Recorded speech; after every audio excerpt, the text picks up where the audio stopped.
Share screen. Share.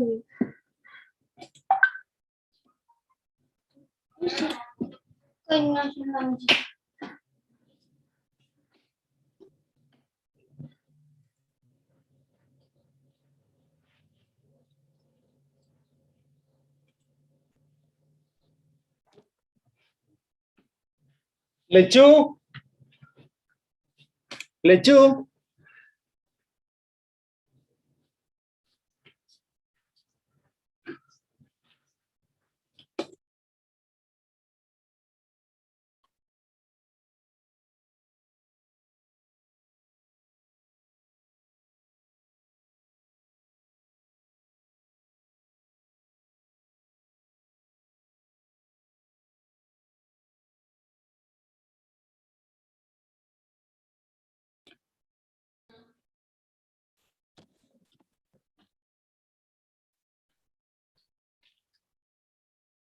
Hello.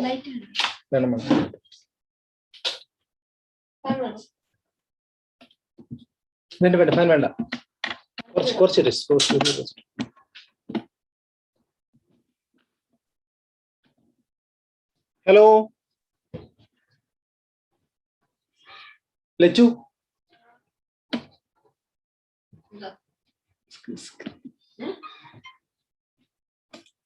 Sharing video. Hello. Yes, sir. Yes, sir. Screen കാണുന്നുണ്ടോ ഇവിടെ? കാണാം sir. Breast cancer എന്നുള്ള screen കാണാമല്ലോ അല്ലേ? Yes, sir. Okay then.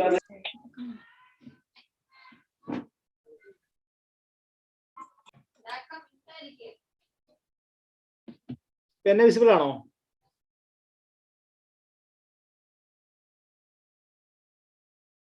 Hello. Shall we start? Yes, sir. എല്ലാരും join ചെയ്ത് നോക്കിയേ.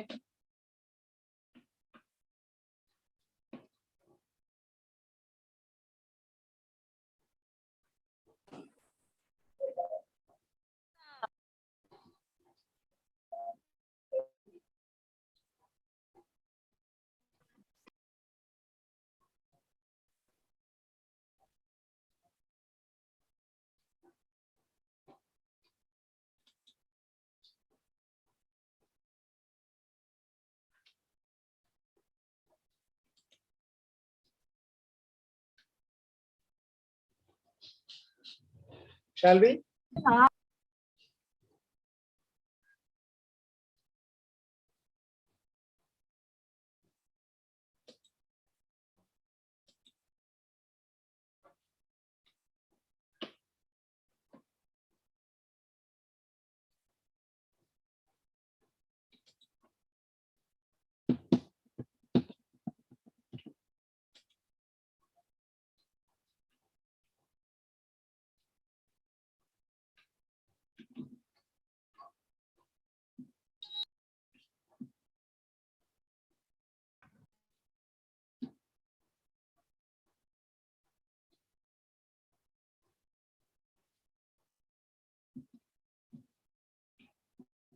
Hello.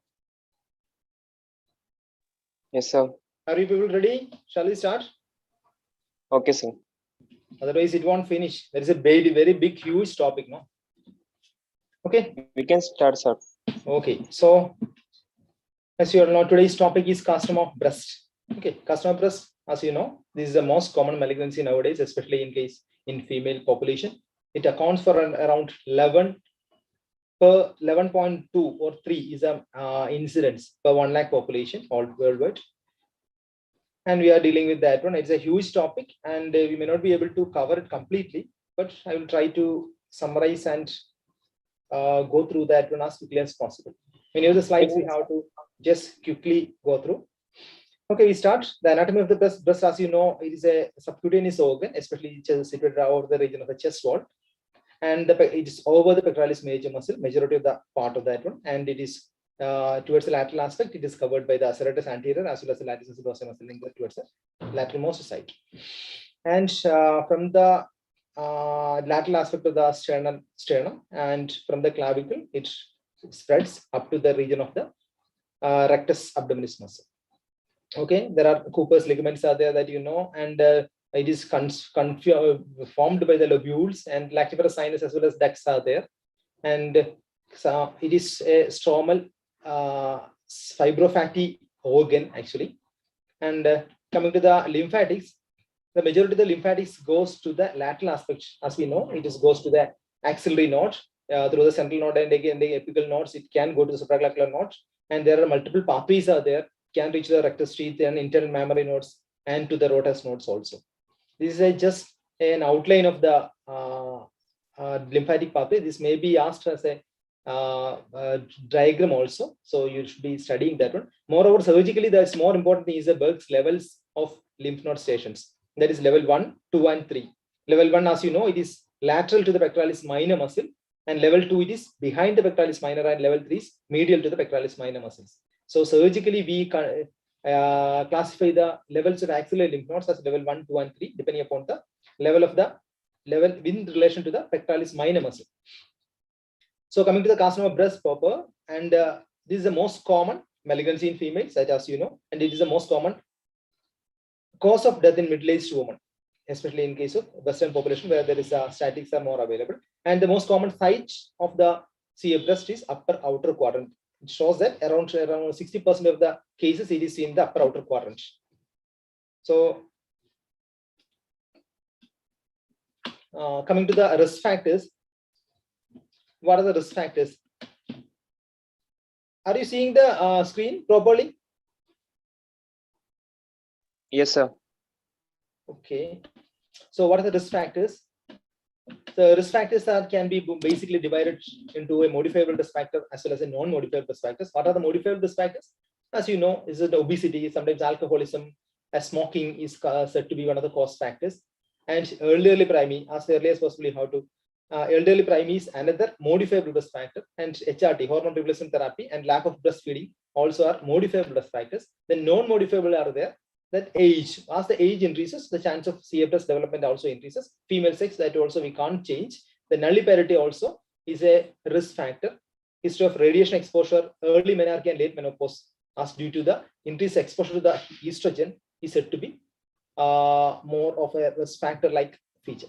And genetic factors also have multiple causes for this development of the CA breast, like BRCA1 and 2, which we can't modify. Leishman syndrome also, and Cowden syndrome, and strong family history and personal history of carcinoma of breast is also said to be genetic factors. I'm rushing through these slides. Why? Because you won't get much time. 1 hour is not sufficient to cover this topic.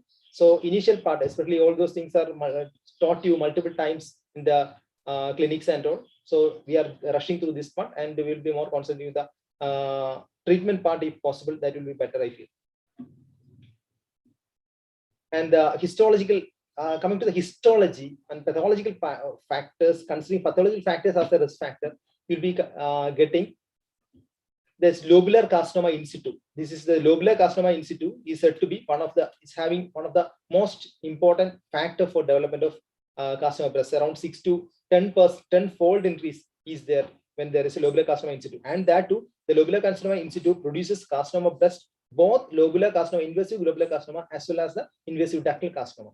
And another important thing is the atypical ductal hyperplasia. Towards the lower part of the slide that you can see, the atypical ductal hyperplasia and atypical lobular hyperplasia. That also has around 4-fold increase in the development of relative risk of 4-fold increase is there for the development of carcinoma of the breast. Okay, this is the most important thing. And again, this fibroadenoma doesn't have any chance, or it won't increase the risk of development of CA breast. That is a slide that shows this much information. And coming to the clinical examination and the clinical presentation of the patient. Majority of the time, as you know, the patient presents with hard lump. and on examination, usually this will be irregular, and which will be that the classical feature is the movement, initial part, the movement will be there, but that will be moved with the breast tissue. Later, what happens is as the disease progresses, that can be fixed to the underlying structures or to the skin. Sometimes skin findings, especially in case of later stages, there may be erythema, thickening of the skin, pudiorange appearance, and ulceration and nodularity formation also can be there. And you have to examine the axilla also. These all are multiple times you have studied the clinics. That is why we are rushing through. Axilla, there may be nodal involvement. Definitely you have to check for the nodal involvement and the number, size, what is the consistency, what is the mobility of the nodes that you have to tell. And you have to check for the metastatic nodes, metastatic lesions in the bone, liver, lung. And the most common site of metastasis is the bone. So coming to the radiological evaluation, the first and foremost is the ultrasound of the breast. What we call it as a sonomamography. Around 7 megahertz is the top frequency that is commonly used. 1 second.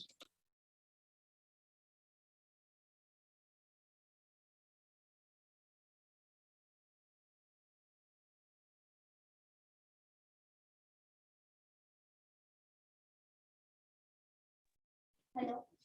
Okay, solid, and we can distinguish from the radiologically, you can distinguish a lesion as solid or cystic, in which a solid is more in favor of malignancy, and we can assess the nodal levels and the nodal significance. Axillary node evaluation can be done, and sometimes you can go for an ultrasound guided aspiration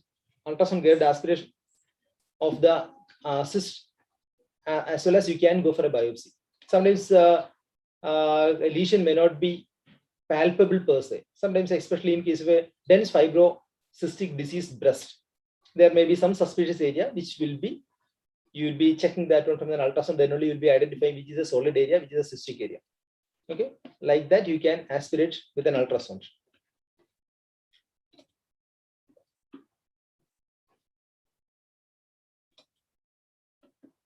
And what are the characteristic features in ultrasound? In a malignant lesion, that you can see irregular margins. Usually it will be hypoechoic and that will be taller than wider. And what about the lymph nodes? As you all routinely times usually saying in the class, there may be cortical thickening.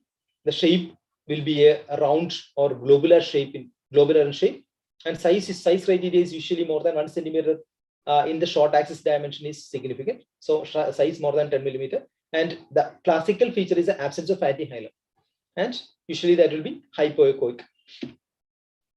So next investigation that you usually do, a radiological evaluation following an ultrasound, especially an ultrasound is done in case of a young breast, less than 35 years. Usually the ultrasound is a preferred modality compared to a mammogram. Otherwise, mammography has got a better edge over the ultrasound. In majority of the mammogram, they will be combining that one with an ultrasound also. Okay.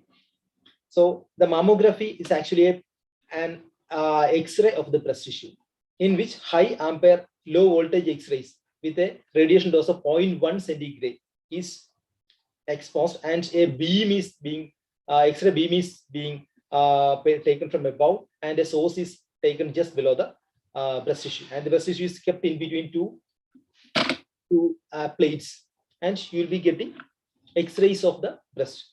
It can be either a conventional mammogram, in which you will be getting lock-like film-like things. Sometimes it can be a digital mammography, in which this is digitalized. So another mechanism that you can write in the exams is a breast tomosynthesis or 3D mammography. It's a high resolution type of this mammography, in which you'll be getting the 3D type of mammogram. So there are two views are there. One is a craniocaudal view, in which what we call as a CC view. Another one is a MLO view or mediolateral oblique view. Okay, this craniocaudal view is the source is there from the above, and the film is being kept in the below aspect. So you'll be getting better visualization of the medial aspect of the breast can be seen, and the mediolateral oblique view, which allows larger volume of the breast to be included, and the upper outer quadrant as well as the axillary part of this breast tissue will be seen, and the breast axillary lymph nodes will be better delineated in the MLO view or mediolateral oblique view. These are the two views that can be used to see. And another thing is that the density, depending upon the breast density, this mammography can vary.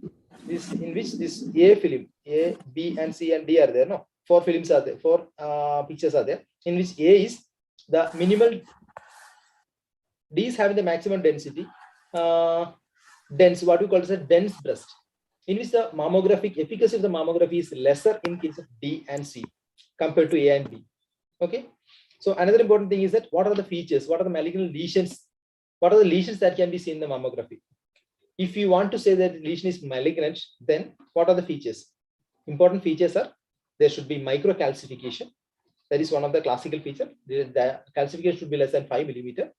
Then another classical feature is the architectural distortion. The normal architecture of the breast is lost in some areas.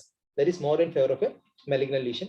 Then asymmetrical thickening of the breast tissue, as well as you can see solid lesions or mass with irregular spiculated margins.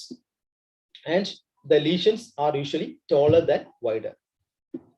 And coming to the calcification part, the chance of malignancy is more with this can be asked as an MCQ. Cluster calcification is having more chance compared to a linear calcification than compared to segmental calcification than compared to diffuse calcification to diagnose a case of malignancy in case of mammogram. And again, what is BIRADS? What is BIRADS score? Breast Imaging Reporting and Data System. This is BIRADS, and you should be knowing that what are the categories. Category 1, 2, 3, 4, 5, and 6 are there. 6. And category 0 is also there. So total 7 categories are there. Category 0 means, this you should be knowing. Category 0 means you want another additional evaluation to say that the breast is normal. Category 1 is negative. Negative means there is no definite lesions there in the breast. Breast appears to be normal. Category 2 is there is a lesion, but it is benign. Radiologically, we can say that it is benign. Category 3 is probably it is benign. And there is a less than 2% chance that it can be malignant. Category 4 means there is a suspicious lesion, but the suspicion increases with its category 4A, 4B, and 4C. That means if whenever there is a 4A lesion in mammography, there is a 2 to 10% chance of malignancy is there. If it is 4B, then there is a moderate suspicion with 10 to 50% chance of malignancy. 4C means more than 50% chance, but it is less than 95%.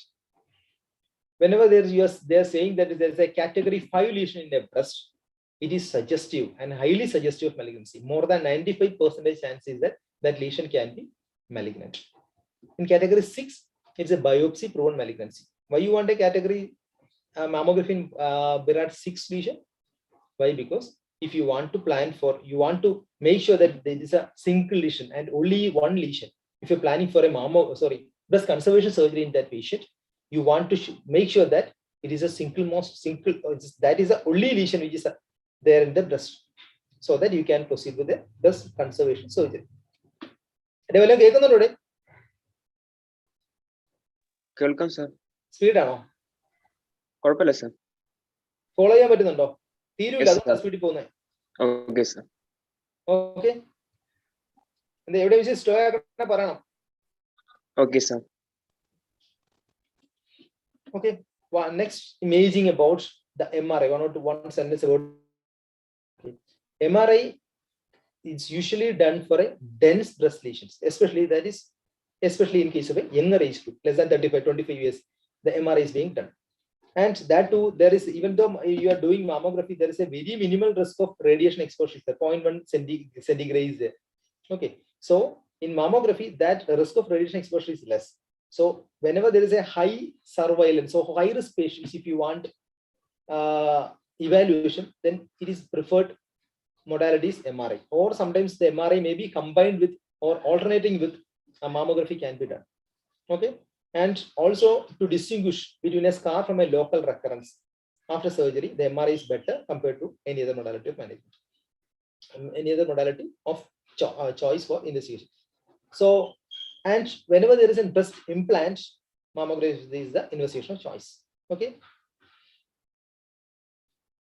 So coming to the pathological investigation, till this time we discussed about the radiological evaluation, and radiology is usually done prior to pathological evaluation. Why? Because if you are going for an invasive procedure, either in the form of an FNAC or in the form of a truped biopsy, prior to radiological evaluation, that can change your radiological findings. So you better proceed with a pathological evaluation later compared to a radiological evaluation. So pathological investigations, what are they? As you know, first and foremost is the fine needle aspiration cytology, or you can go for a truped biopsy. So first about the FNAC, fine needle aspiration cytology. What is the usual gauge? 22 gauge is a usual needle size and the least invasive technique. And you will be finding out the cytologically, you will be seeing that malignant cells can be seen. Malignant cells can be seen. Only the malignant cells. You can't distinguish that from an in situ carcinoma from an invasive carcinoma. Also, there is a chance of false negativity is there. So even if there is malignancy there, in case of around 15 to 18% of the cases, this FNAC can be negative. In such a situation, you may be forced to do or going for a truped biopsy or some sort of core biopsies. And the hormone receptor status cannot be assessed from this FNAC. So next important thing is a core needle biopsy. This is a core needle biopsy gun. Okay, there is a lock there so that you can, there's a, can you see my cursor moving? Yes, sir. Okay. There is a firing trigger is there. This one, this blue one. Sorry, that green one. Okay. After putting this, there are two, what we call triggers are there towards the tip, this part. And you will pull the trigger and this gun is fired into the lesion. After touching that lesion, you will be firing that gun. Then what will happen? You will be getting a piece of tissue into that. Around 6 to 8 biopsies has to be taken. And it is a standard of care for any sort of breast lesion. And right now it is being, this is replacing almost all the cases of open biopsies being replaced by this truped gun or core biopsies. Okay, you can assess the invasive as well as the in situ. You can distinguish between those, and the tumor grade can be set as well as the biology is set. So what about the tumor grade? The commonly used tumor grading system is a Scarf-Bloom-Richardson's grading or Bloom-Richardson's grading, in which the three major factors are there: tubule formation, nuclear pleomorphism, as well as the mitotic counts are taken into consideration to say that it is a low grade, intermediate grade, or high grade lesion. So 3, 4, 5 are suggestive of a low grade. So they will be adding all this, summate all those things together, and you'll be getting 3, 4, 5 values, then it is a low grade. And if it is 6 or 7, it's a medium grade. And if you're getting 8 to 9, it's a high grade or poorly differentiated or poor grade. Grade 3, what we call as a grade 3. Okay, so that is about the grading. So open biopsies, what about the open biopsies? If you're doing the truped biopsies multiple times, and if it is failing, you can attempt an open biopsy, but usually not done nowadays. Okay, and again, if you are going for an open biopsy, it is better to attempt for a wide excision rather than going for a multiple piece biopsies or multiple piece biopsies. That means piecemeal excision. Rather than considering for a piecemeal excision, you have to go for a wide excision, especially, and you have to mark that specimen into the most common marking is short superior and long lateral. Like that, you have to mark and send it for biopsy. And again, when you're going for an open biopsy, you can try and frozen biopsy also. But nowadays, in our center, frozen biopsies is limited role is there. Why? Because it's not getting as commonly that way. Okay, that about the biopsies. Now coming to the staging systems. Staging as well as the classification part. So the most commonly used staging system is AJCC TNM stage. And that too, the 8th edition is right now undergoing. And you know that's the TNM, that is a tumor, node as well as metastasis stage. So when you are writing a CTNM, that means it's a clinical stage. By your physical examination as well as by your imaging studies, you are getting what is the stage or what is the TNM of that lesion. Then P staging, that is PTNM, is a pathological staging. After your pathological examination of the tumor as well as the lymph nodes, you'll be getting this PTNM stage. So other various subtypes are, whenever there is a multiple tumor there, what we call it as a P or C. pathological or clinical, TM, M will be a suffix, NM stage. Then prior systemic therapy in the form of chemotherapy, if you have taken, we write it as Y, P or C, TNM stage. Okay, a recurrent tumor, R, TNM. That means already underwent some sort of treatment, and another lesion came up, that is RTNM. So what about the TNM? The T stage, I think all those things you know. Hello? Anyway, I will go through this first.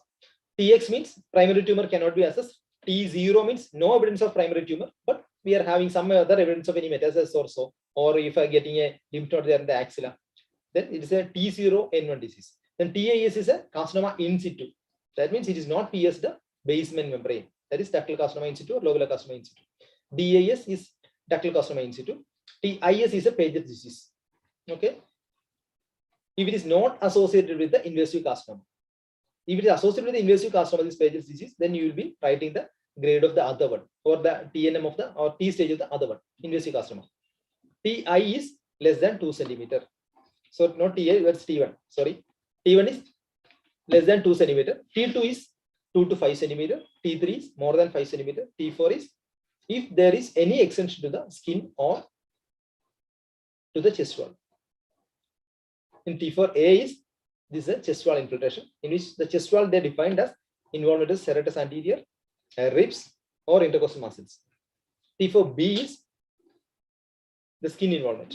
The skin involvement defined it as ulceration, satellite nodules, or pudiorange appearance. T4C is both A and B. Okay, T4A and both T4A and T4B considered T4C. T4D is inflammatory carcinoma. So coming to the N stage, N1 is simple, that is axillary nodes present. They didn't mention about the number of nodes. Clinical stage, N1 means there is mobile axillary lymph nodes present. N2 means it is axillary lymph nodes are there, but the axillary lymph nodes is fixed axillary lymph nodes are there. N2B also is there, in which there is internal mammary nodes only. If the internal mammary nodes as well as the axillary nodes are there, then we will call it as N3A. Sorry, N3B. I'm sorry, it's N3B. N3A means it is level 3 lymph nodes involvement. That means those lymph nodes which are medial to the pectoralis minor muscle. N3C is there whenever there is a supraglottal lymph node enlargement. So I got it wrong on one side. That is N3B means internal mammary along with the axillary lymph nodes. Okay. So distant metastasis MX cannot be assessed. M0 distant metastasis no. Distant metastasis M1 is distant metastasis present. So you should be knowing this one also, composite staging. If it is knowing that one, it will be better. Stage 1 means, stage 0 means there is in situ carcinoma only. Stage 1 means only less than 2 centimeter size tumor, but no nodes. 1B is there whenever there is a T1 with MI. MI means micrometastasis. There is nodes positivity, but the deposit inside the lymph node is less than 2 millimeter in size. That is N1 mic. So stage 2A is if the node is positive along with either T1 or T2 with no nodes. So less than 5 centimeter with no nodes is stage 2A. Okay, you need not go through this one. This is a somewhat complicated staging that I know, but you should be knowing about the stage 2B, or just know this part. Stage 2B up to 2B is early breast carcinoma. Up to 2B, stage 2B is early breast carcinoma, that you should be knowing. Stage 3 onwards, stage 3A, B, and C is locally advanced breast carcinoma, and stage 4 is metastasis. Okay, if there is a metastasis in case of carcinoma of breast, it is stage 4. And if there is a stage 3 is actually a composite stage, multiple stages are there. You should be better to study this. Once the node is fixed, it is stage 3. You should be knowing that if the node is fixed, it is stage 3. Or else, if the size of the lesion is more than 5 centimeter with mobile axillary nodes, then also it is stage 2. Okay, rather this is stage 3A. Stage 3B means if a lesion is T4, if it is ulcerated or fixed to the chest wall, or there is a pudiorange appearance or nodularity present, then it is stage 3B. Stage 3C means if the patient is having a supraglottal lymph node, or if the patient is having both the internal mammary, as well as the axillary lymph node. Then you can classify that one as a stage 3C. Okay, in which you should be knowing that up to stage 2B is early breast carcinoma. Stage 3 onwards, 3A, 3B, and 3C is locally advanced breast carcinoma. And stage 4 is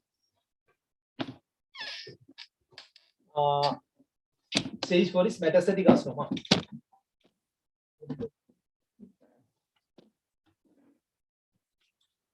Okay, the carcinoma in situ is stage 0.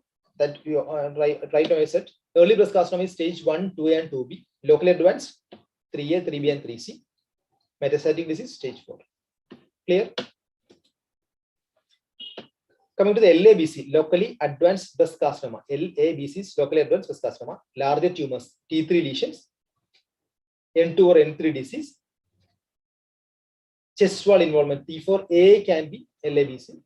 And if there is a skin involvement, T4B, and inflammatory carcinoma. Just said that you can go through that classification of the composite grade staging, then you will be identifying what is LABC. So there is that about the TNM staging. What about the molecular classification? There comes a newer classification, not newer, but around 5 to 10 years right now. This molecular classification is there. And the molecular biology of the disease is said to be the king of the disease. Okay, king of that breast is biology. So you should be knowing the biology better to say that how this disease responds to a treatment, how this will be prognostically, that too, it is prognostically important. So they are classifying the disease breast according to the molecular levels. So what are they doing? They are classified that one into luminal A type, luminal B type, HER2 positive type, and triple negative breast carcinoma, or basal like TNBC, HER2 positive, luminal A, and luminal B. That is depending upon the level of expression of the receptors in that particular malignancy. If it is in case of luminal A type, the ER, PR will be positive, and HER2 will be negative. Along with that, this Ki67. Ki67 is actually an index for proliferation. So if there is a proliferation index is low means less than how much? 14%. 14%, that will be taken as low Ki67. And they are saying that depending upon the labs, this Ki67 can vary, but on an average, 14 is better. You can say it's a 14. So if it is less than 14% and ERPR positivity, HER2 negative, then it is luminal A type. Okay, it's a luminal A type, and it has got the better prognosis compared to all those things. Another one is an ERPR positive, but Ki67 is high. That means proliferation index is very high, and HER2 is positive. No, usually it's negative. HER2 is negative. You will be considering it as a luminal B type, in which they are considering as either positive or negative HER2. Okay, and whenever there is an overexpression of HER2, that is HER2 positivity, you will be considering as a HER2 positive disease. Okay, and if it is a HER2 negative and all the hormone receptors are negative, then it is a TNBC or triple negative breast carcinoma. Okay, in which TNBC and HER2 positive are bad prognosis ones, and luminal A is the best or better prognosis, best prognosis. Luminal B is having a guarded prognosis compared to luminal A. Clear? In which luminal B, HER2 as well as triple negative will be more chemosensitive. Okay, luminal A is somewhat chemo resistant, or you need not require a chemotherapy to treat the luminal A type. So coming to the pathological classification, this is a old classification pathologically. The recent classification is about the molecular classification. The pathological classification is an old classification depending upon the invasive carcinoma or in situ carcinoma. Mainly it's divided into invasive and in situ carcinoma, in which the in situ carcinoma is composed of ductal carcinoma in situ as well as lobular carcinoma in situ. The invasive carcinoma, infiltrating lobular carcinoma, it's rare, around 10% only, and invasive ductal carcinoma is the most common variety, in which it again is divided into multiple subtypes, infiltrating or in ductal carcinoma, not otherwise specified. That is the most common type, 50 to 70%. Then medullary type carcinoma, colloid or mucinous carcinoma, papillary carcinoma, tubular, metaplastic, adenoid cystic carcinoma, and pubiform carcinoma. These are the rare varieties of the IDC or infiltrating ductal carcinoma or invasive ductal carcinoma. Okay, IDC. These are the rare varieties of variants of IDCs. The other one is a Paget's disease of breast. And sometimes, rarely, apart from this invasive carcinoma, angiosarcomas, carcinomosarcomas, phylloids as well, phylloids tumors, as well as the adenocarcinoma also can arise from the breast tissue. So coming to the DCAS, 1 or 2 sentences about the DCAS. This also can be assessed as short note. DCAS. This malignant cells is confined to the mammary ducts without infiltration of the basement membrane. That is the definition for DCAS. It actually arises all the malignancies in the breast arises. This also arises from the terminal ductal lobular unit. This is the unit from which this malignancy of the breast arises. So what are the types of DCAS? There are mainly 5 types: commodore type, solid, papillary, cribriform, and micropapillaries are there. Okay, in which the commodore is the most common variety. And coming to the end, this DCAS, it is a precursor for invasive carcinoma. That you know. And what about the lymph nodes? Lymph nodes, as it is not pierce the basal membrane, lymph nodes is classically absent. But in some cases, you will be clinically finding out. You will be getting a corneal biopsy of DCAS, and on palpation of the axilla, you will be getting significant or suspicious lymph nodes. What will you do? Either your diagnosis of DCAS is wrong, or that lymph node may be benign lymph node. Okay, you have to go for the evaluation of that lymph node. And if you are proving that the lymph node contains malignant cells, then your DCAS is wrong. This is not DCAS. This is an invasive carcinoma. You might have missed some area where there is an invasion. Okay, clear? So what to do with the DCAS? You can either opt for mastectomy. If the patient wants mastectomy, you'll be proceeding with the mastectomy, or else you can go for a breast conservative surgery. Many times the BCS followed by radiotherapy is a treatment of choice. What we call as a BCT, breast conservation therapy. Okay, and if the patient is your DCAS is having ERPR positivity, you will be going for a hormone therapy also. Okay, this is just for an MCQ point of view. Modified Van Nuys prognostic index. This is of historical value only right now. This is used in case of DCIS. Can be assessed an MCQ, especially in entrance questions. So what about the lobular carcinoma in situ? Lobular carcinoma in situ, right now it is not considered as a malignancy. It is actually a pre-runner for a malignancy. The recent edition of HSCC 8, they actually did LCIS. Lobular carcinoma in situ is out of this malignancy part. It is not there. Okay. Definition: it is not piercing the base membrane. Again, it is arising the TDL, terminal ductal lobular unit. It's a risk factor, but not a pre-invasive lesion. The bilaterality of LCAS, that is one of the most important things. It can be bilateral. And another thing is that E-cadherin can be positive. E-cadherin is also seen in case of any other malignancy that you know. Anybody knowing any other malignancies in which E-cadherin is positive?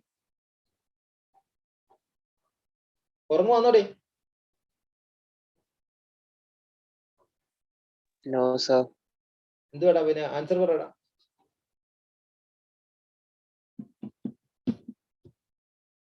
E-cadherin positivity. Some other malignancy. 106 are there, no? Total number 150. Yes, anybody? Colon cancer. No, wrong.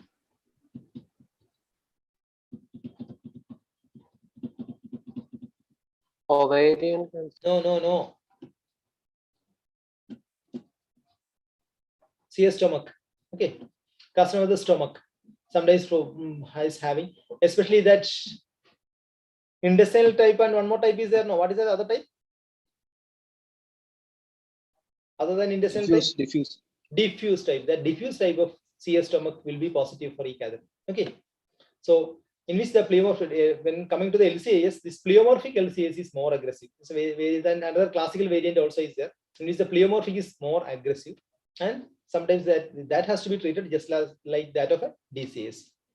Okay, and this is a marker for that I already said. This is a marker for increased risk of invasive lobular as well as ductal carcinoma, and that too it is bilateral.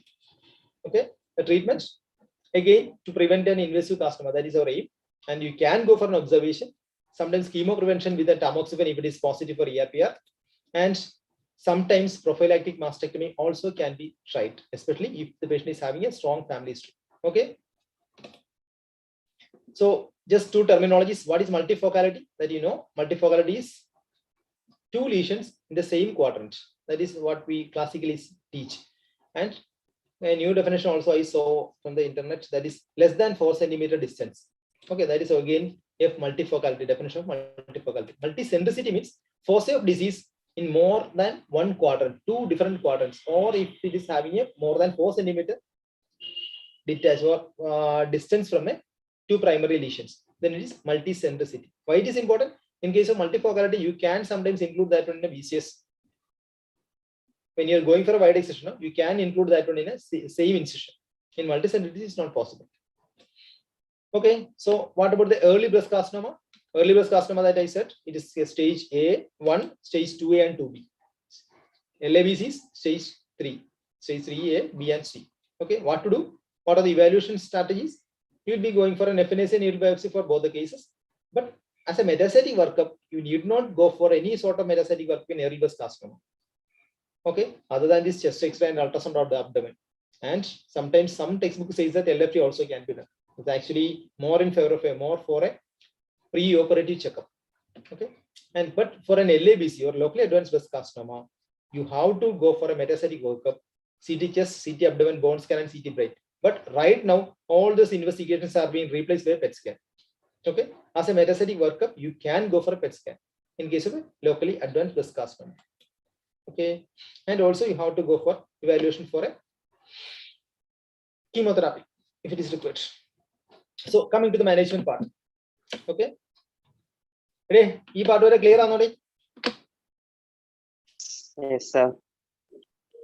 അരമണിക്കൂറാകുമ്പോൾ ഇത് കട്ടാവോ zoom ഇല്ലല്ലോ? ഇല്ല sir. ശരി. So ഒരു minute rest വേണോ?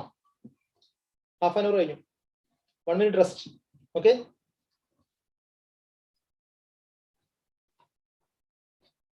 Hello Abdullah, Yes, sir. നീ മാത്രമേ ഉള്ള ക്ലാസ്സിൽ? No, sir. ശരി, okay. So you'll be getting 1 minute rest. Okay, we will be discussing a management after 1 to 2 minutes. Bye.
തൂങ്ങി വരും അങ്ങനെ ബ്രേക്ക് കിട്ടും.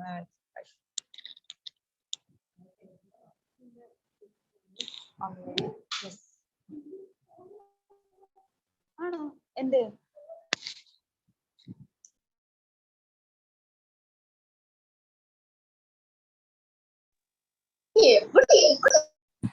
Hello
Shall we continue?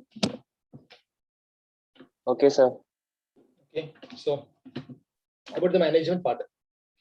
So management of carcinoma breast is almost always multimodality.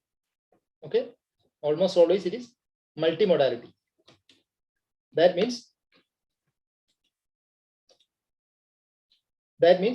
you want multiple teams like surgeon, which is usually the team leader, as well as radiation oncologist, as well as medical oncologist. Okay, MDT discussion has to be done. MDT means multidisciplinary tumor board discussion has to be done. And majority of the time, the treatment should be individualized. So individualized, depending upon the biology of the tumor, you may have to change your decision regarding the treatment protocols.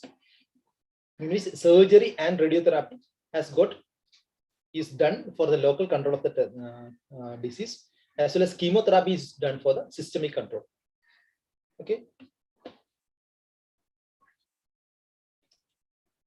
Coming to the surgical management part. Surgically, after diagnosis, what you do? Majority of the time, either it is BCS or MRO.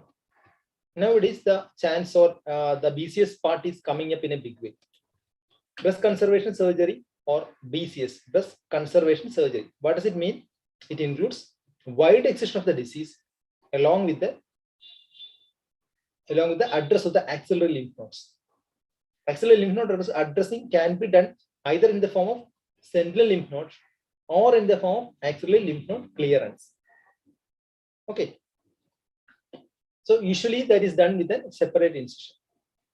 After that, after the breast conservation surgery, the breast will be given adjuvant radiotherapy. For what purpose? To prevent the loco-regional recurrence. And majority of the time, this BCS is done in case of an early breast carcinoma. Is it possible to do in under locally advanced breast carcinoma? Can be done. In what all situations? One, the breast tumor ratio should be adequate, or the tumor should be smaller compared to a larger breast. Okay, that is one situation. Or else you can go for neoadjuvant chemotherapy, downsize the tumor, then you can try for a breast conservation surgery. These are the two situations in which you are doing breast conservation surgery in LABC. So what are the synonyms? Segmental mastectomy, quadrantectomy, or wide local excision. So what are the indications? Rather you better say rather you are saying about the indication, you better first go about the contraindications. So what are the contraindications? If these are the contraindications, other than all the other cases, you can try for a BCS. Okay. So what are the contraindications? An absolute contraindication is inflammatory breast carcinoma, in which you can't preserve the breast tissue. Okay, T4D disease. In this inflammatory breast carcinoma, you can't preserve the breast tissue. What are the relative contraindication? Pregnancy is a relative contraindication, in which the radiotherapy as well as chemotherapy, sometimes radiotherapy is combined, sometimes contraindicated. in some trimesters, especially in the early trimesters of the pregnancy. In the last trimester of the pregnancy, you can try BCS. Okay. And about T4 lesions, once there is an ulceration as well as infiltration to the underlying structures, ulceration, nodularity, and uterine appearance, this BCS is somewhat contraindicated. Why it is a relative contraindication? Why? Because if it is a very small ulceration, then you can sometimes try a BCS. Okay. Multifocal disease, rather than multifocal, you better avoid that multifocality. Then multicentric disease. Okay. Multicentric disease is BCS is contraindicated. And if there is a more tumor breast ratio, the large tumor in a small breast, again the BCS is contraindicated. Why? Because that will result in a cosmetically very poor outcome. And if there is an active connective tissue disorder and other contraindication for radiotherapy, then also the radiotherapy, the BCS, you can't go or proceed with the BCS. And BRCA mutation carrier, it's actually is a relative, very rare relative contraindication. Why? Because carrier disease in a BRCA positive cases, you can attempt BCS, but with a high, after explaining the patient that there is a chance of recurrence is very, very high. And prior irradiation, you may not be able to proceed to the BCS. Why? Because irradiation in the chest is a dangerous one. So as you said, these are the contraindications. What are the indications? T1, T2 lesions, early lesions you can attempt. And if there is an axillary node negative cases, and if it is a not positive case but N1 disease, and fixed axillary node, you better not to proceed with the BCS. Preferably a single lesion, and cosmesis should be a concern.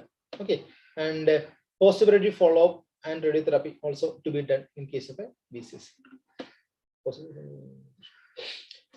Okay, so what about the margin status? It not be in the BCS. What about the margin status in case of a carcinoma breast? That is more important in case of BCS. If it is an invasive carcinoma, the tumor at the inked margin should be negative. So that means no tumor at the inked margin. That is a case of invasive breast carcinoma, the margin status. But if in case of an in situ carcinoma, it should be 2 millimeter at least. Why? There is that disparity. Why? Because in situ carcinomas are not clumped together. There may be multiple foci. Very close to that other one, very close to that one focus, there may be another focus. So 2 millimeter has to be there to from the pathological point of view to say that there is no in situ carcinoma in the next specimen or next part, very adjacent area. But in case of invasive carcinoma, it is more clumped together. And if it is a inked margin is negative, it is said to be negative margin. If there is a positive margin, what will you do in case of BCS? You will be going for a rewide excision again. Ideally, at the time of the frozen section itself, you will be taking that decision and you will be proceeding with a rewide excision. And again, sometimes there may be multiple attempts you will be doing, and all these margins are getting positive again. So if there is a re-excision again turn to be positive, then you better proceed with the mastectomy or modified radical mastectomy. So what about the central lymph node biopsy? What is the central lymph node? Central lymph node is the first lymph node of the draining area. Tumor bearing draining area, the first lymph node is known as central lymph node. Okay, it is used in case of T1, T2 lesions, and one of the prerequisites is that clinically impalpable node, that is N0 axilla, to be there to proceed with the central lymph node biopsy. Okay, and there are two methods are there. One is a technetium 99 sulfur colloid method. Another one is a dye method. There isosulfan blue dye is used. The other first one is a radio label tracer. When you're combining both these methods together, you'll be getting an accuracy over 95%. With an accuracy of 95%, you can say that this lymph node harbors malignancy or not. Okay, how to do that? I will show you the picture. Like that, you will be giving an injection into the peritumoral area, either into the peritumoral area, and you can give that one into the periareolar region also. Immediately after giving the injection, around 5 to 10 minutes, you will be making a small incision in the axilla, and you will be taking out the colored or radioactive labeled node. Okay, and you will be sending that one for a frozen section, and they will be saying that it is positive or not. Depending upon the finding of that one, then you will be proceeding either with the axillary clearance, or sometimes you will be avoiding the surgery from there, then and there. Okay. And it is not recommended in case of a T4 lesions and inflammatory breast carcinoma, and if somebody has underwent a prior surgery to the axilla. So that about the central lymph nodes as well as BCS. Now comes our modified radical mastectomy part. The incisions, mainly the Stewart and or incisions are used. Either it can be transverse in the elliptical incision with the cut the medial end towards the abdominal part, or sometimes it can be towards the axillary part. That can be a transverse incision, that can be sometimes a horizontal incision or transverse incision, or sometimes that can be oblique incision also. These incisions, depending upon the primary site of the tumor, this incision varies. Okay, after that, what you will do? You will be elevating the flaps.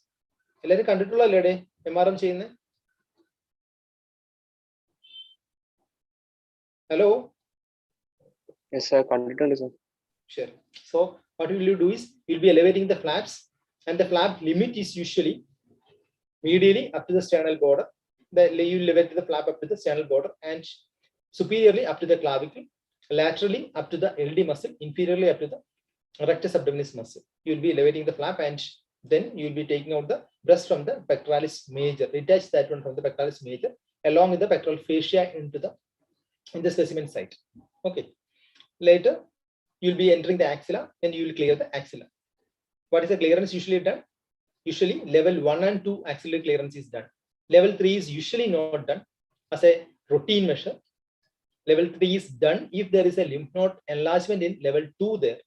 And also in case of a post-chemotherapy situation also, you'll be clearing the level 3, in which you are not sure about the pre-chemotherapy status of the level 3.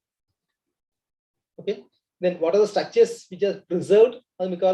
Usually that is asked in the exam hall as well as in the practical point of view, is that you should be knowing that. So the nerves to be preserved are lateral LD pedicle to be preserved, long thoracic nerve to be preserved, and lateral pectoral bundles to be preserved. The majority of the time, the MCQ, the answer is all except intercostals. Okay, intercostal nerves can be sacrificed. The axillary vein, definitely it has to be preserved. And the pedicle, LD pedicle, in which the vein is there, LD vein is there. That also you have to, long thoracic, LD pedicle vessels also has to be preserved.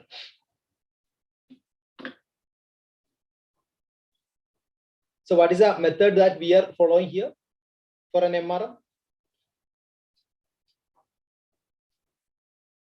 Ocean close method, ocean close. Okay, in which we are retracting the pectoralis minor to see the level 2 and 3 lymph nodes, not cutting that one. Okay, ocean close method. So this is a dissected out axilla. This is the axillary vein, and you can see the long thoracic nerve as well as the thoracodorsal pedicle or LD pedicle. Okay. What is the minimum number of lymph nodes to be retained from an axillary sampling? Axillary staging is 10. Okay, can be asked as an MCQ. So what are the complications? In a theory class, no, all these complications, everything is required, not in the practice. But what is the most common complication? That is a seroma formation. You might have seen, no, postoperatively the patient will be having a collection at the region of the breast. As a complication of BCS as well as in the case of a breast MRM, it is seen. Okay, seroma is usually towards the axillary side. Pain and numbness will be there. Shoulder dysfunction if the patient is not doing a routine upper limb exercise, physiotherapy, there will be shoulder dysfunction. Sometimes in case of an old age patients, flap necrosis as well as and diabetic patients, flap necrosis as well as infection can come. And if the flap is thin, no, then also it is a possibility that can go for a flap necrosis. And axillary vein injury perioperatively can occur. Sometimes thrombosis of the axillary vein also can occur. And hyposthesia, winging of scapula due to what is the cause of winging of scapula? Long thoracic nerve. Yes, long thoracic nerve injury. So postoperatively, long thoracic nerve injury will be more manifested than a lateral sclerosis pedicle injury. Why? Because winging of scapula will be there in case of long thoracic nerve injury. Okay. Sometimes pectoral muscle atrophy, lymphedema. Lymphedema is another important thing that you should be guarded with. Why? Because what we call as Stewart-Travis syndrome or post-mastectomy lymphangiosarcoma can develop from a long-standing lymphedema case. So what about 1 or 2 words about the reconstruction part? If there is a loss more than 20 to 30% of the breast, then there is a chance that the primary closure may not be good, may be cosmetically good. You may have to go for some sort of reconstruction procedures. That can be from a local part, what we call as an oncoplastic procedure, or that has to be taken from some other areas. Okay. So it depends, or this reconstruction depends upon the location of the tumor, breast size, normal breast size, glandular density, and adjuvant therapy that you're planning. And maybe tried as an immediate or can be a delayed reconstruction. Okay. And volume replacement and displacement and replacement techniques are there. This displacement technique is actually oncoplastic procedure. Okay. And in which main 2 important things are implants and autologous tissues. Implants, no. Previously, these implants are come in a big way, but nowadays this implants is not commonly used. It can be either saline or silicone implant or tissue expanders. Then autologous tissue transplant can come in the form of, can be done in the form of a tram flap. What do you call it as a transverse rectus abdominis myocutaneous flap. You should be knowing all the names of this one.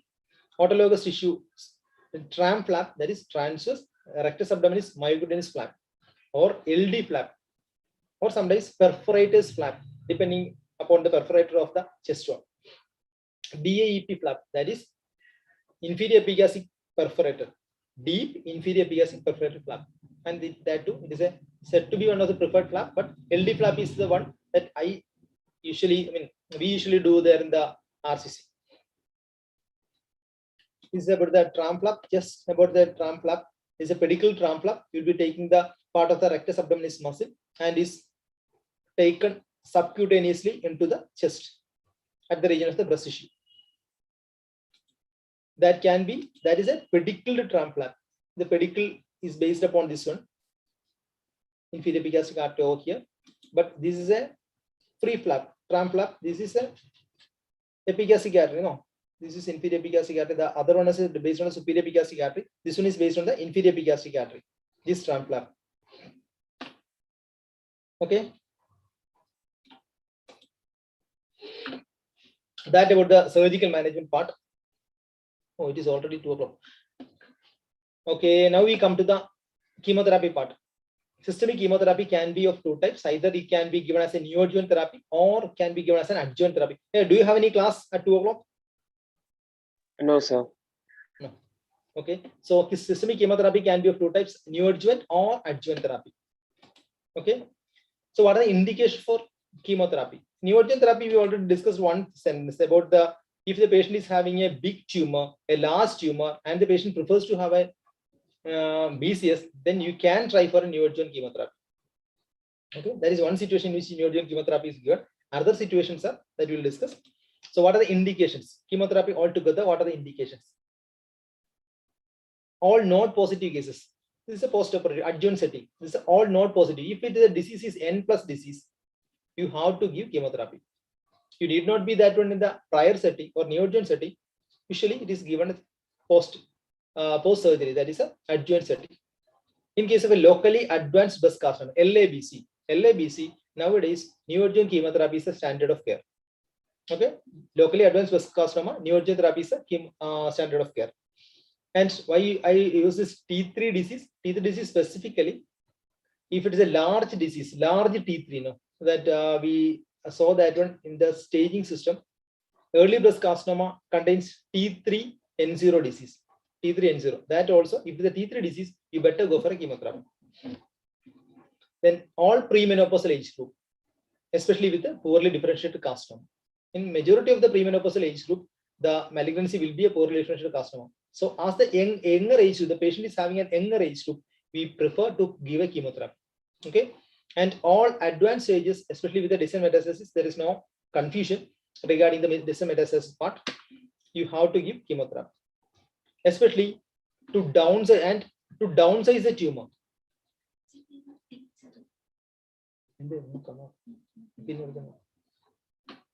And we already said that to downsize the tumor if the patient prefers to have a breast conservation surgery. Okay, and after histopathological report shows some of the things, some of the features like vascular and lymphatic invasion, triple negative breast cancer, HER2 positivity, high nuclear histological grade or grade 3 or grade 2 or 3. Such situations, you will be preferring to give a chemotherapy either in the neoadjuvant setting or in the adjuvant setting. Clear? So what are the chemotherapy agents that is used? Mainly, previously it was CMF, cyclophosphamide methotrexate 5-fluorouracil was given, but nowadays it is being replaced by AC with taxanes. That means anthracyclines and taxanes. Okay, anthracycline in the form of doxorubicin and epirubicin is given. What are they? They are topoisomerase 2 inhibitors, and the majority of the toxicity comes from to the cardiac region. Cardiotoxicity is more of cardiotoxic. What about taxanes? Taxanes are paclitaxel and docetaxel. These are the two commonly used one. These are microtubule inhibitors, and the peripheral neuropathy is a majority of the or major side effect. Preferably, we will start the chemotherapy within 4 weeks. Sorry, if possible, 4 weeks, preferably within 6 weeks. What is the cycle? Usually 4 AC plus 4 taxanes. That is the currently following regime. Okay, 4 AC means 4 cycles of adriamycin as well as cyclophosphamide, followed by 4 cycles of taxanes or either paclitaxel or docetaxel. What is the interval between these 4 cycles? Each cycle is interval with a 21-day cycle. Okay, cycle is interval with 21 days. So after first chemotherapy, you will be after 21 days of the first chemotherapy only, you will be starting the second chemotherapy.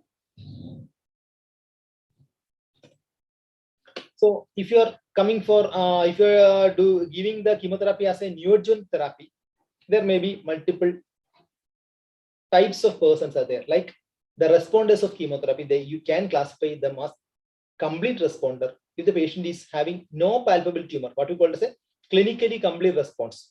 If there is a clinically complete response or pathological complete response, you can say it is a complete responder. And partial responder is if there is a reduction in the tumor volume, but the volume of the tumor is more than 50% of the tumor volume is reduced. It is not completely lost, but it is more than 50% of the tumor volume is reduced. Non-responder is it should be there is a reduction, but it is not more than 50%, but it is less than 50% of the total tumor volume.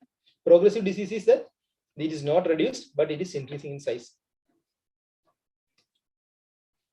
And what about the targeted therapy? Other than this chemotherapy, there is another modality is known as targeted therapy. Targeted therapy, especially HER2, anti-HER2 therapy is there.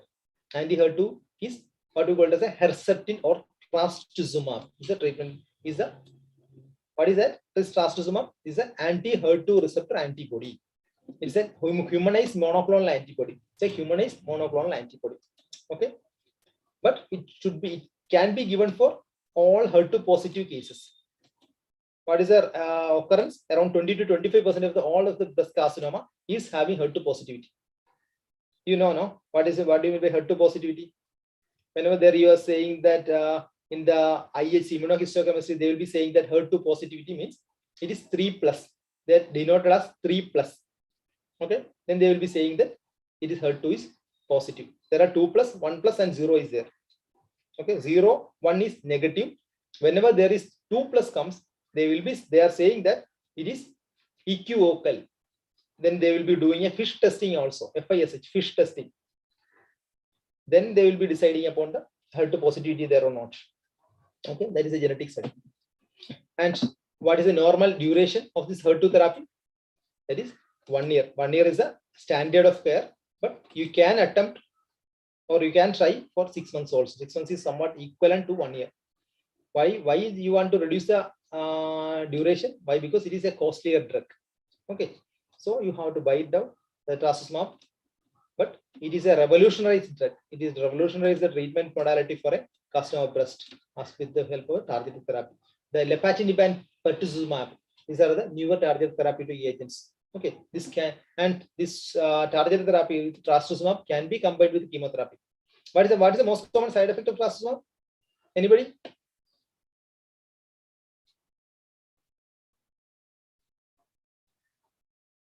Parada.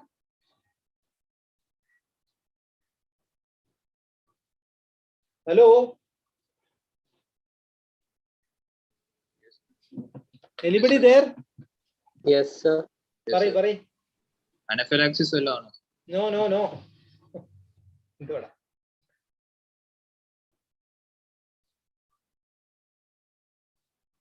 Usually asked. That is why. A dangerous side effect. Cardiotoxicity. Okay. MCQ ചോദിക്കുന്നതാണ് cardiotoxicity. Okay. What about the hormone therapy? Other than this targeted therapy, there can be, if the hormone positivity is there, ER/PR positivity, you can try with the hormone therapy. Okay. In case of premenopausal age group, you can attempt this this targeted therapy or hormone therapy with the help of ovarian suppression. Either you can go for an ovarian suppression surgically, you can remove that ovary, or else sometimes medical therapies can be given to ablate the ovary. And also you can give a tamoxifen, that is a selective estrogen modulator, receptor modulator. And in case of postmenopausal age group, the hormone therapy is usually done with the help of aromatase inhibitors. What are the aromatase inhibitors? Letrozole, anastrozole, and estimestane. Okay. So tamoxifen is the most commonly used hormone therapeutic agent. Tamoxifen as well as raloxifene also is used. Right? Tamoxifen is a selective estrogen receptor modulator, has got an antagonistic action as well as a weak agonistic action. Okay. Most common side effect, hot flashes, and potentially serious side effect, thromboembolic episodes. And also rarely carcinoma endometrium and hyperplasia of the endometrium can arise from the treatment of tamoxifen. Okay. And 10 years is the preferred time which is for the hormone therapy. In case of premenopausal. In case of postmenopausal, what we usually do is you will be giving aromatase inhibitors as a primary modality of management, and you will be giving aromatase inhibitors for 5 years. Later, you will be converting that one. Next 5 years, you will be giving tamoxifen. That is for postmenopausal. So what does this aromatase inhibitors do? They will be prevent the peripheral conversion of androstenedione to estrogen by inhibiting the enzyme aromatase. Okay, what are they? Letrozole, anastrozole, and estimestane that we said. Usually the duration is 5 years. Later it will be converted to tamoxifen. Side effects, hot flashes, vasomotor symptoms, myalgia, bone, something blah blah blah. Okay. So in case of NCC and recent guidelines, they say that for premenopausal age group, tamoxifen is the preferred. Along with that, you better go for an ovarian suppression or ablation. Once the ovary is ablated, you can try for an aromatase inhibitor. Okay. The aromatase inhibitors has got a better edge over the tamoxifen once the ovary is not functioning. That is why it is more important in case of a postmenopausal age group. Okay. So what about the radiotherapy part? Radiotherapy, what are the indications for radiotherapy? Indications are T3, T4 lesions. We know that after breast conservation surgery, adjuvant radiotherapy is indicated. In case of bad biology, triple negative tumors, you have to give. And if there is a positive surgical margin, and if the nodes are more positive, that is 4 or more nodes positive, you have to give. And in premenopausal age group, the disease is usually a bad disease, so you have to treat with radiotherapy if it is 1 to 3 lymph nodes also. And if there is an LVSI, lymphovascular space invasion is there, that also shows that the disease is somewhat aggressive. You better give a radiotherapy. So what is the dose which is given? It is total dose is 40 gray. It is a corrected dose in the sense previous textbook we said that 45 to 50 gray. Nowadays it is being changed to 40 gray, and usually it is a 15 fraction is given. That means 3 weeks. 5 days per week you are giving with the 2 days, Saturday, Sunday rest. That is the usual protocol for a radiotherapy. So total 3 weeks treatment is sufficient nowadays. Previously it was 4 to 6 weeks treatment. Okay.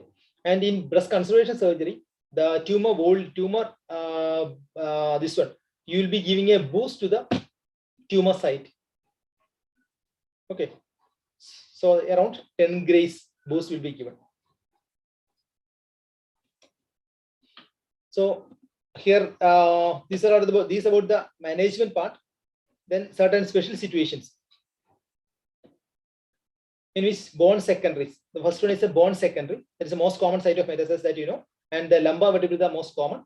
Femur, pelvis also can be getting affected. The majority of the lesions will be osteolytic compared to osteoblastic lesions. And pathological fracture can occur, and sometimes the patient can develop a paraplegia as well as spinal compression. And the classical feature is severe bone pain will be there.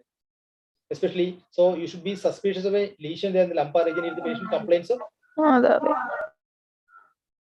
patient complains of severe bone pain in the back, severe backache with a history of Cmrs. If the patient comes to you, you have to suspect a bone secondary. So treatment, radiotherapy can be given. If surgical fixation can be done or decompression can be done, and a bisphosphonate is another type of drug which can be given for bone secondaries. What about malignant pleural effusion? Especially pleural effusion that usually occurs as a terminal event. It's a poor prognostic sign, and X-ray is usually diagnostic to have a pleural effusion, but CT will be ideal and can be treated with an intercostal drainage too. And fluorolysis can be attempted. Either majority of the time, this bleomycin is the usual agent used for fluorolysis, and talc also can be used. And chemotherapy definitely can be given. So, what are the in metastatic breast carcinoma? Just sometimes you can get a short note. What is the role of radiotherapy in metastatic breast carcinoma? 1 or 2 sentences you have to write and elaborate these sentences. Then painful solitary lung mets. Painful solitary bone mets, sorry, not lung. Painful solitary bone mets. You can give radiotherapy to the local area so that it will be reducing the pain. And brain mets, you can give radiotherapy. So what you call as a gamma knife therapy, like gamma knife therapy, so that you will be focusing the radiotherapy to some certain points of this brain mets. Majority of them it is somewhat resistant to chemotherapy. That is why you have to go for a radiotherapy part. Then paraplegia and spinal in spinal metastasis can be prevented with the radiotherapy sometimes. And chest wall mets also the radiotherapy can be given. What is the role of surgery in metastatic MBCs, metastatic breast carcinoma? Clear? So what is the role of surgery in metastatic breast carcinoma? Palliative mastectomy can be done once it is fungating and ulcerated. You can go for a palliative mastectomy. And internal fixation if you are having a pathological fracture, and spinal cord compression also can be attempted some sort of surgery. Then lung resection, if it is well localized disease in the lung, you can go for a resection. And also bilateral oophorectomy in case of premenopausal age group woman for an ovarian suppression and ablation. Surgically, you can remove that ovaries. So one word about Oncotype DX, it is coming up in a big way nowadays. It is actually a 21 gene recurrence score used to predict the loco-regional recurrence and the benefit from an adjuvant therapy. Sometimes some situations where you are not sure about the adjuvant therapy. We said the adjuvant therapy, adjuvant chemotherapy to be given. But certain situations are there in which you are not sure about the adjuvant therapy. That is, situations are T1 lesion, T2 lesion, and T3 lesion. Early lesions with a good biology. That means ER positive tumors and nodes are negative. We are not sure that shall we give a chemotherapy to this patient or not, or what sort of therapy you will be giving to this patient. In such a situation, you better go for an Oncotype DX assay. That is actually a 21 gene assay. They will be assessing the chance of recurrence in the future. And if it is less than 18, this RS, this recurrence score, what you call as an RS score, recurrence score, if it is less than 18, they said that from the studies they are conducted in the prior multiple studies they conducted, and they said that there is no need of any adjuvant chemotherapy. That means the patient is not going to gain any benefit from the adjuvant chemotherapy if the score is less than 18. And if the score is less than 30, definitely you can give, you have to give adjuvant chemotherapy. Okay, if it is less than 18, after the tumor is ER positive, you can give endocrine therapy alone, or that can be treated with endocrine therapy alone. If it is more than 30, you have to give chemotherapy, additional chemotherapy also. That is what this Oncotype DX means. Okay. You should be knowing that much. There are a lot to say about this oncotype DXL. So what about the screening part? What about the screening of CA breast? Then AGS, American Cancer Society guideline says that in a normal population, if she or he, better says she, a female is having more than 40 years, you better screen for CA breast with an annual mammogram. Each and every year you have to go and take an annual mammogram if you are more than 40 years. That is a recommendation. And clinical breast examination. Clinical breast examination in 3 years, every 3 years for age group 20 to 30 years. And annually for those above 40 years. So annually you have to go for mammogram as well as clinical breast examination from a physician if you are more than 40 years. Self-examination to be done in a regular basis. There is no recommendation for that. In high-risk age group, high-risk group, you have to go for an MRI, especially to, after 25 years. So what are the high-risk individuals? So BRCA positive individuals, BRCA 1 or BRCA 2 mutation positive patients.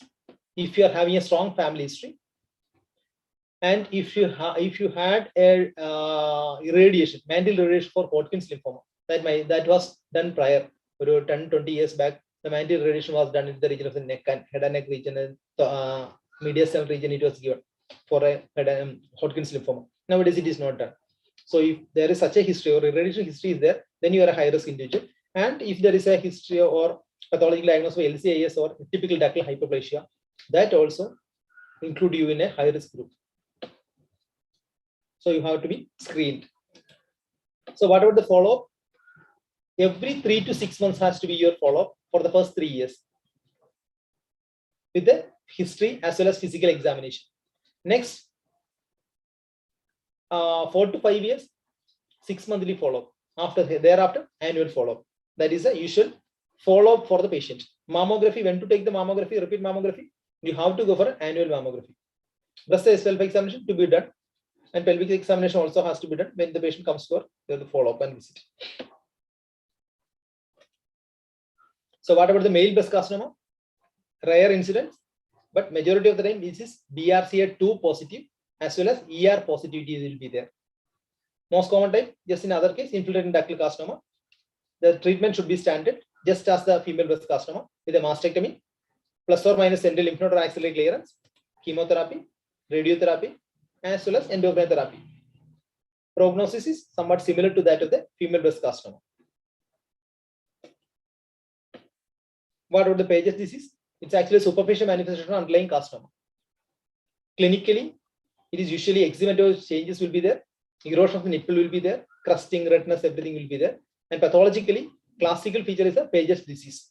Paget's cells will be there. And diagnosis is usually by biopsy, and it has to be distinguished from an eczema. Eczema is usually bilateral and it is benign. Okay. And you have to look for eczema somewhere other than this breast. This is 1 or 2 pictures of the Paget's disease in which the complete absence of nipple is there in this case. So what about the inflammatory breast carcinoma? One sentence about inflammatory breast carcinoma. It's a rare, but it's highly aggressive malignancy. And majority of the time, what is the cause of this one? It is a obstruction of the subdermal. But why do there occur a pudgy orange appearance? Obstruction of the subdermal lymphatics. Okay, subdermal lymphatics obstruction will be there. And if you're going for a true cut, deeper true cut, no, in majority of the cases, this inflammatory carcinoma will be negative. So you have to get a biopsy from the skin also to diagnose this case. Okay, and pudgy orange will be there, involving more than half of the breast volume, breast tissue. Then only you can diagnose as an inflammatory carcinoma. And it is a highly aggressive carcinoma, and the prognosis also is very bad. One sentence about the lymphangiosarcoma. Chronic lymphedema can develop into a lymphangiosarcoma. It's a rare complication, occur around 10 to 15 years after the treatment or after the initiation of the lymphedema. Prognosis many times it is very bad. Multiple subcutaneous nodules will be there. Okay, and many times you will be going for an amputation, 4/4 amputation to be done, and the prognosis is going to be very bad for this patient. Okay, that finishes my class today. Any doubts?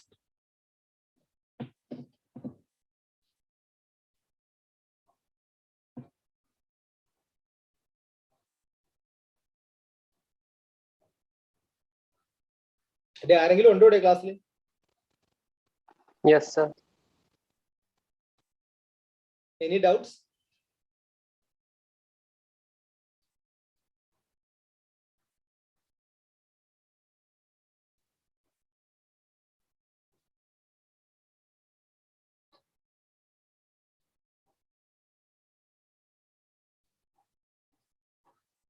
Hello. Yes, sir. Any doubts? Joshua, yeah. Sir. ഇതോടാ അതെ സംശയം ഉണ്ടോടാ? ഇല്ല sir. എല്ലാം മനസ്സിലായി. അല്ല ഒരു കാര്യം ഉണ്ട് സർ, ഈ KI67 എന്താണെന്ന് പറയും.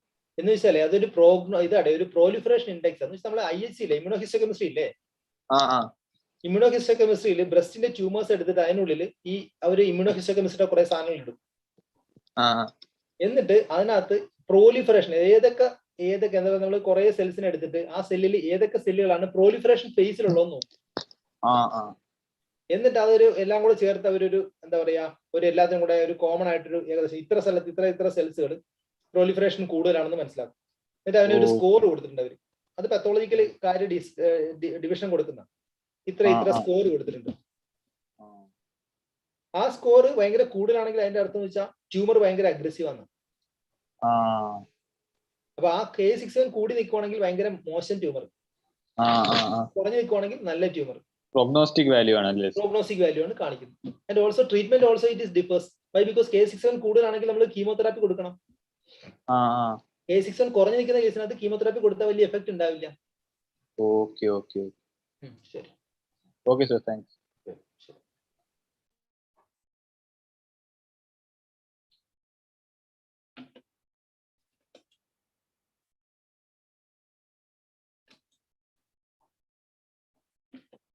യെസ്, പറയൂ പിള്ളേരെ, കഴിഞ്ഞോ?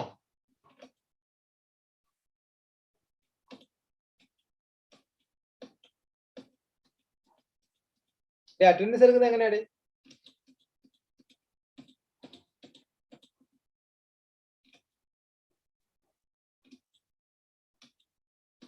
Abdulla, Yes, sir. അറ്റൻഡൻസ് എടുക്കുന്നത് എങ്ങനെയാ? Screenshot എടുത്തിട്ടുണ്ട് sir. ഓക്കെ, ശരി. Shall we stop? Okay, sir. Thank you, sir. Okay.